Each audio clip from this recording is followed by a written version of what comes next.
Karen. Welcome to Spark TV. It's so good to have you here. Hi, thanks for having me here. I'm really looking forward to our conversation. I love we both got the yellow memo today, like bright and sunny and positive vibes. I know because the sun's out here in WA. Oh, yes, it is. I live in Kalgoorlie in WA and it has been raining all week and it's nice and sunny right now. Oh, yeah, it just seems to have come out for today. And that's nice. We need it. We need it.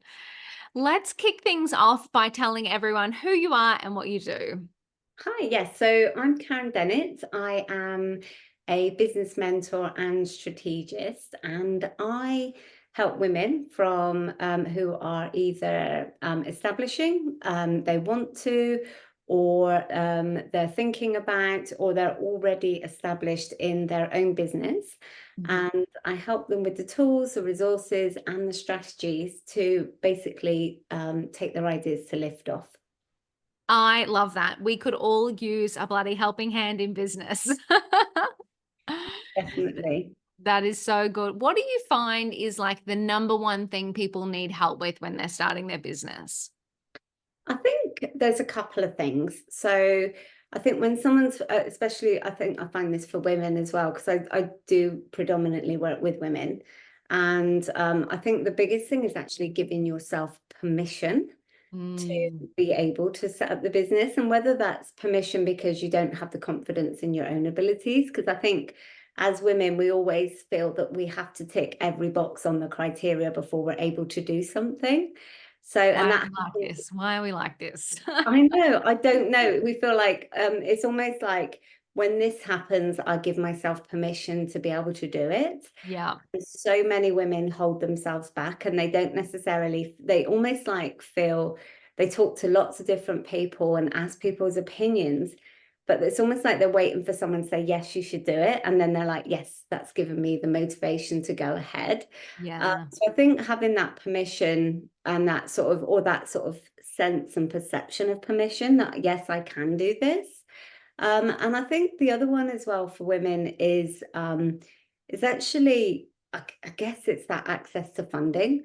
And Mm, when it comes to a financial mindset where if it's especially if potentially you're a mum as well, it's that idea that you are there, you give to everybody else and mm, putting it into a business can potentially be seen as selfish almost. That it is, but it's almost like you feel you're taking money away from the family to put into your business, even though mm, it's a business for everybody. So I think at that sense of spending money on your business to move mm. forward can sometimes be quite hard. So women hold back because they're not investing in themselves fully.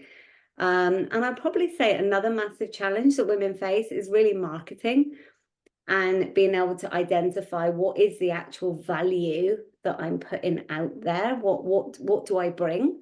Yeah. How do I make a difference? Because a lot of times when we say, like, what are your goals? A lot of women and people in business when they start is around that idea of, I know what I want to do, but I don't necessarily know what is that transformation or outcome I'm creating for my customers. So yeah, so I think those three, the money side and being willing to invest in yourself, the giving yourself permission to actually even start the business and feel like you are able and you've got everything you need, like to start. And then, yeah, that marketing and knowing your value in the transformation. It's really interesting and it strikes me because a lot of that stuff is mindset related. And I always thought, so I'm a salesperson by trade. Like before business, I was a salesperson. Um, and I don't know, I guess I was technical. So I learned the steps and I just learned that if you did the steps, you got the result. And I kind of brought that attitude into my business, and that has served me very well. And now that I teach people how to sell, I am so shocked by the fact that I can tell them what to do, but they won't do it. It's all minds. Everything we do in business gets hamstrung by our mindsets. Yeah, absolutely. And then so one of the things that I have, like one of the, I guess, strings to the bow is I'm a certified practitioner for the entrepreneurial mindset profile, Ooh, this is which is cool. Yeah, it's awesome. And when I took it, I was like, I found myself, it was years ago, I was running my education business at the time, and it was like my confidence was down on one, but my Wow. interpersonal sensitivity and need to achieve were up on five. So Mm, when you look at the tool and you look at it's not necessarily even the scores that make the difference. It's actually mm, the conversation around why did you answer the questions in that way to mm. generate that, and what was the reason for that, for that answer and that thought. And some of these like aha moments that come out of it, you suddenly realize that's what's holding me back. So yeah, 100%. I'm all about the mindset and helping women to really look at how they can level up their mindset to be more present and effective in their business. Do you have any tips for that? Because I think it's very, it's easy for us to sit here and say, it's mindset, and I love the do the work phrase. I'm like, what work? What do I need to do? Tell me what What to do I do. have to do? Yeah. But do Um, you have any tips for like, so if somebody is listening in and they're struggling to take the next step and whatever that looks like? I mean, I know even myself, I'm recording course content today, so I'm procrastinating like you would not believe. Like it's not good.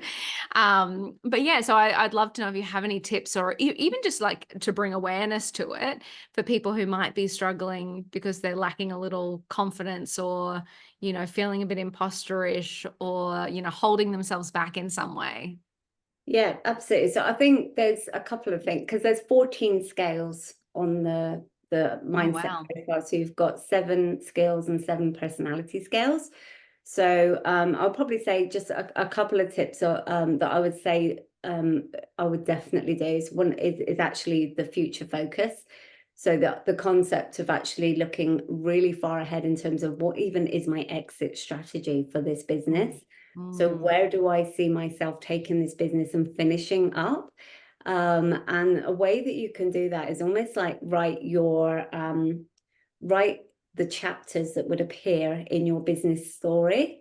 So you start off with the first few that potentially could have already happened, what happened in those, and write the titles of the chapter, and then where that then business goes. And then the final chapters are how you then close up the business and what happens to it. So because where you take your business, like your exit strategy, is essentially like what you need to be focusing on in your business. So if you're planning on like building a big business and selling it, then you need to be thinking about profitability, and you need to be thinking about strong product lines and building customer base and things like those things that you can actually sell because they're at goodwill and assets. Whereas if you're thinking about that you just want to run a business because you want to have a really great lifestyle and put some money aside for when you retire, and you want to keep doing this type of work, and you're not worried about selling it or passing it on, then cash flow is going to be really important to you. So that initially is your very end goal. But then you need to then think about, what is my 5-year goal? What's my, where do I see myself at the end of 12 months? I always get the women that run an EMP session with me to write themselves a letter from their future self in 12 months' time. Oh my God, I love that. Yeah. Yeah, it's so nice. And I love hearing the letters as well because they're really heartfelt. And then we then break down that into what are the meaningful goals for success on my terms, and determining what that success looks like, and then breaking it down into shorter action plans. So then what you find is that if you do structure, so if you find that you've got really low future focus, because like you can't even see past the end of the week, let alone what's happening next year. If you do this exercise, then what happens is that all of the actions that you take are intentional because Mm, they're working towards your long-term vision. So even if you just set in a few actions, you've already got that mindset of what you want to achieve anyway, and it's there. And I would say for imposter syndrome, if you haven't got the customer base, the skills, or even your learning as you go, think about your stories and think about your purpose and vision, because people invest in who you are and why you're doing it. So if you've got a strong purpose and vision that's focused on impact, and you focus on what am I actually creating and what is the difference I'm creating for the people and who it's for, then it takes the focus off of who you are. It just focuses on the impact you're creating. So there's a couple of like little tips or things that you can do. Oh my gosh, I think that's so cool. I love, well, a couple of things. I love a lot of things out of what you just said, but I'm really interested in so when you talked about thinking about the exit of the business and Mm, thinking like all the way into the future and what that looks like. And I just love that you talked about setting that vision on your own terms. I mm, I often feel like we have arbitrary goals based on what we see other people doing online, not what is really true to us. And if I've learned one thing after 12 years in business, is that if you're not really, really aligned to where you're going, it is mm. bloody hard to get up out of bed every day and work Yeah, towards a vision that is not yours. Um, and so I just love that, going through that exercise of really diving deep into why you're actually running this business or starting this business, and, reflecting on what that looks like, whether it is the legacy piece or the, family holiday piece, whatever end of the spectrum that is. I think that's, yeah, so, so important, like such an important exercise for people to do. yeah, definitely. And if I see another advert that says, "Here's how I got to 7 figures," and you can do it like me, because they're different businesses and Yeah. it's totally different approach. You can't take one sales model and apply it to every single business, because the outcomes are going to be different.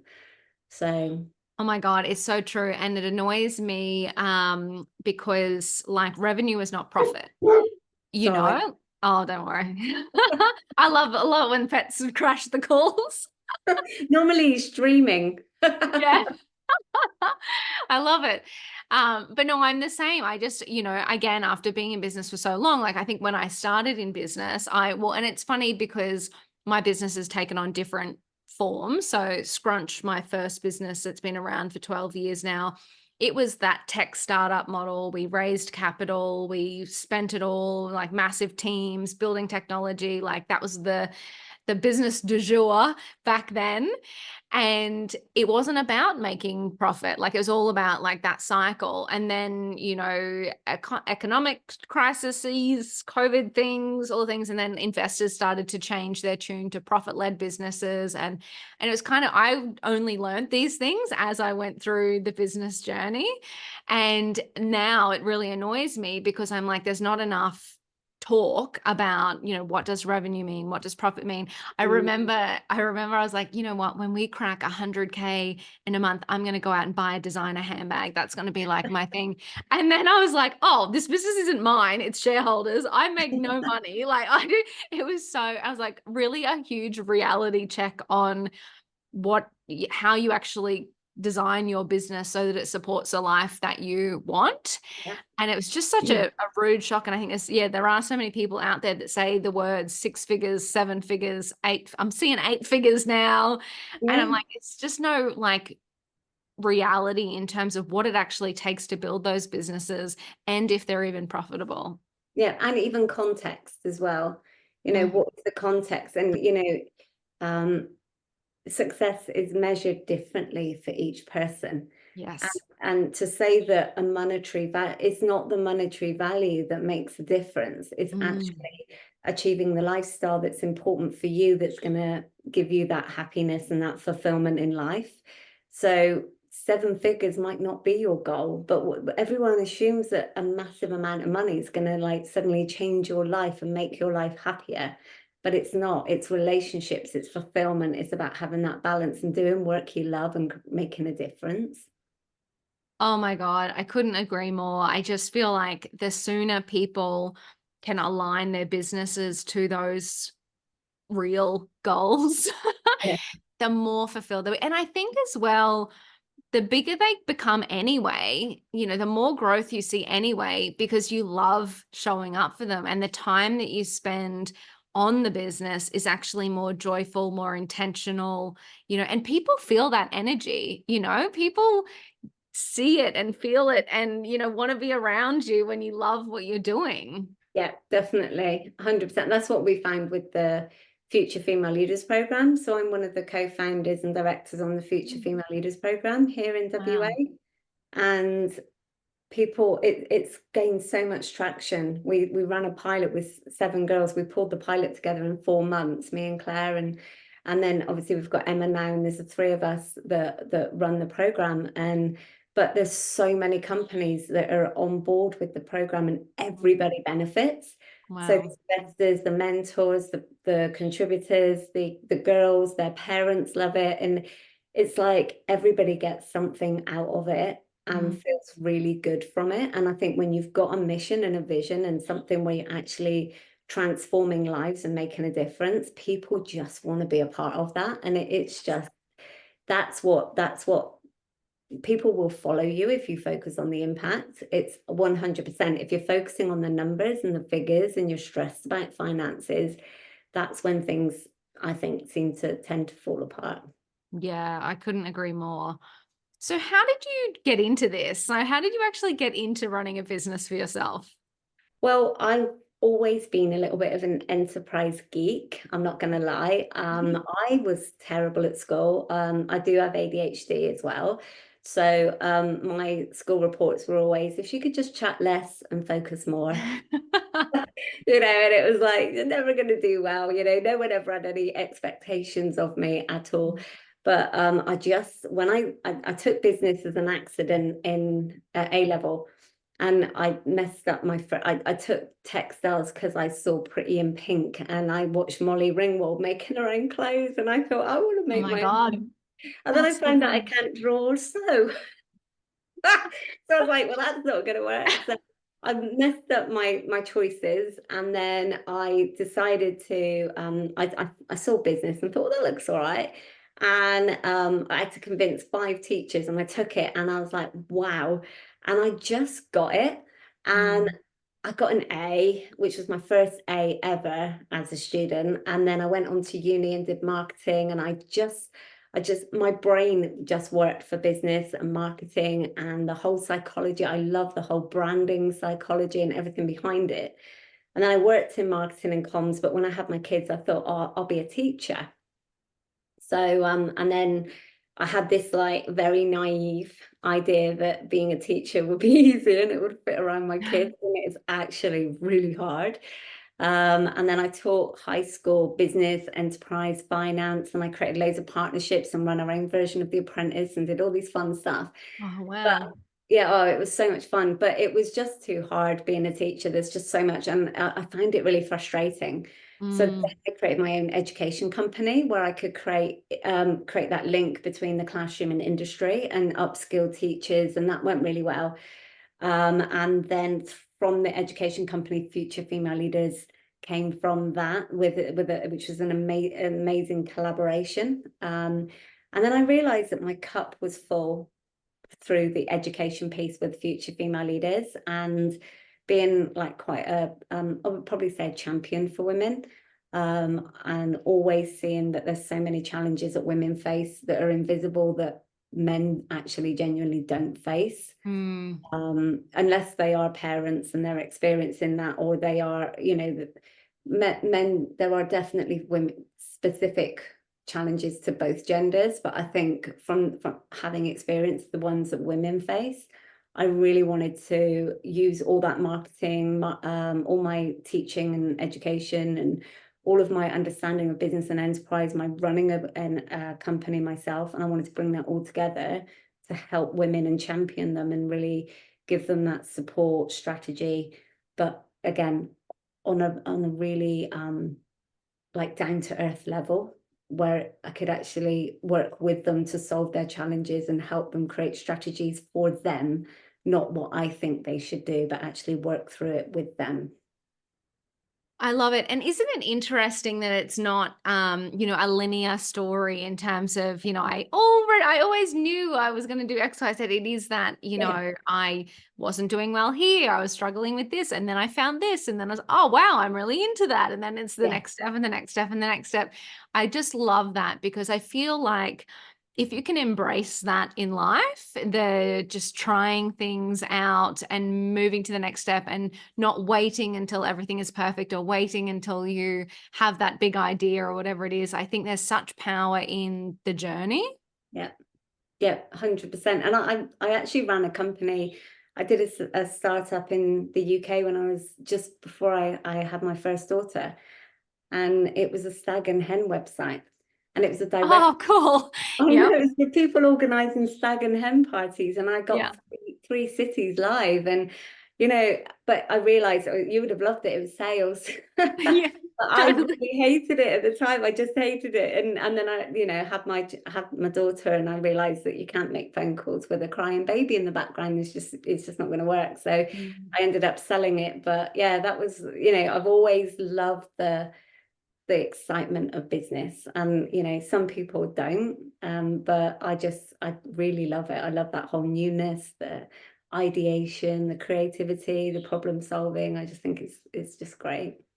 Well, I just love that you frame it as exciting and not stressful. I feel like there's actually so much power in how you describe business as exciting, problem solving, creative, because that is the magic of business. But I feel like it can be very easy to take all of those words and say the negative things like, oh my God, I'm overwhelmed and I'm stressed and now I have problems and but if you can frame it in that way and look at it as an adventure, Yes. gosh, it's fulfilling. Oh, definitely. And like that's another part of the entrepreneurial mindset profile, because there's a scale on risk acceptance, and there's also one on optimism as well, and Mm, passion. So it's really interesting to see where people potentially have lost their passion, mm, and also why people struggle with taking risks and what is it that's actually holding them back. mm, And then you can also see then connections between like those that have got great ideas and high passion, but low risk, but also low execution, funnily enough, because they're not willing to mm, move forward with their ideas. So they've got all these ideas, but they can't necessarily break them down into strategies. So, but I've bootstrapped everything. I mean, I talk about taking risks, but I don't take massive risks. I've built every business from the ground up, because I that's the whole creative problem solving, finding ways I can make the money to make it work without having to invest it myself, because I personally did struggle with feeling selfish of using my money, like mm. the family's money, to put into my business. So yeah, that was really Yeah. hard.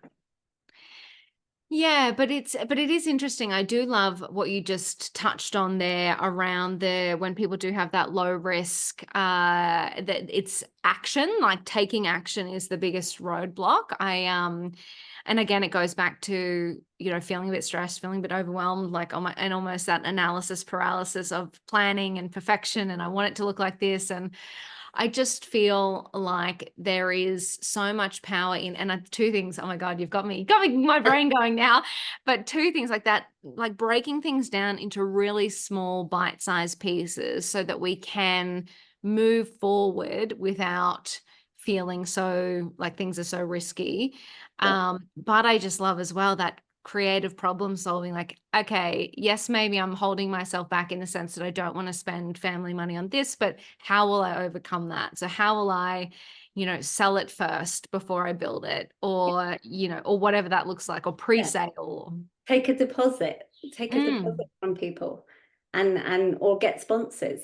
There are ways that you can do it. And yeah, that's the fun part, isn't it? But if you've got someone who can bounce ideas with you, that is the cool part, because not everyone has got the ideas. Or I think sometimes we take for granted what we actually know and what mm, area of knowledge it is, because like something that seems so obvious, you suddenly have to think, oh, actually, no, I know that because I've had this experience and this experience, not because I just know it and I'm good at it.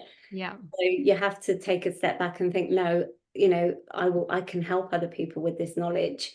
So yeah, I think that's, and like I say, your sales was brilliant that you brought that into your business as well, the spark.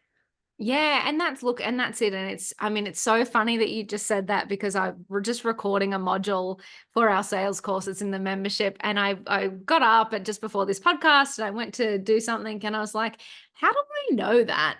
Like, why did I just record a video on that? Like, and I was like, bloody hell, Danielle, you've got 20 years in sales. You've done you've done all the things. I was like, I wonder why I still go, does anyone give a crap about what I'm saying?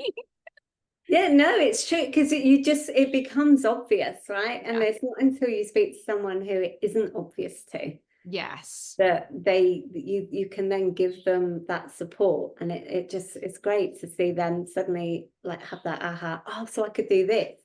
And for me, I think also having been a teacher, I'm not somebody that I don't want to do things for people. I don't want people to depend on me. I Mm, think learning should be about empowerment, and you scaffold the learning. So yes, you might help a few times, but you actually give others the resources and the tools and the learning so they learn as they apply to their business, and then the next time they can then do that same strategy again.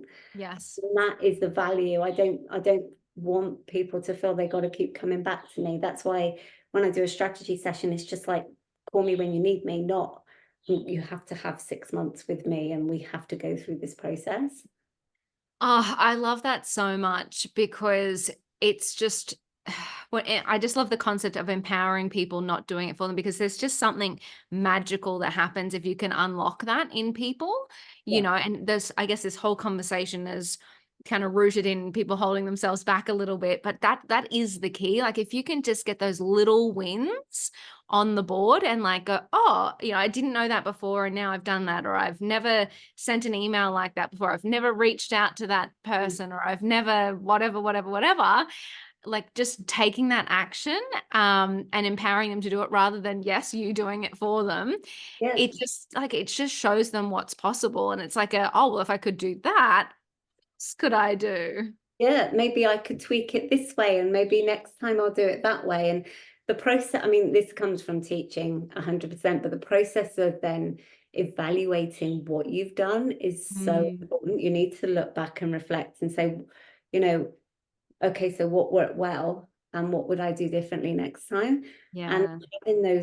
taking that time out to reflect and to build those strategies and to have that evaluation I think that is the key to staying in business and continuing, because you are a continuous learner. Mm. Oh, I love it so much. Incredible. Okay, I always love to wrap up our podcast with one last piece of advice. So, reflecting on your time in business and perhaps your career working with people, what would be one piece of advice that you would give another woman on her business journey?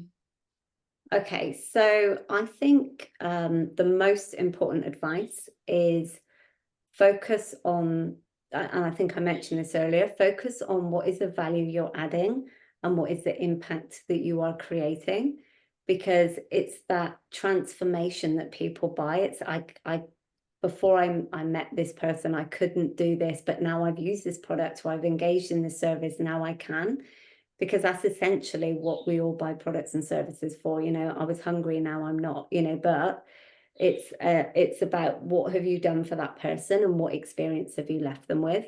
Because if you're experiencing imposter syndrome, or if you're stressed, or if you don't know what to do with your products, and also I'll just add another thing to that, if you don't know what that transformation is, then you need to ask.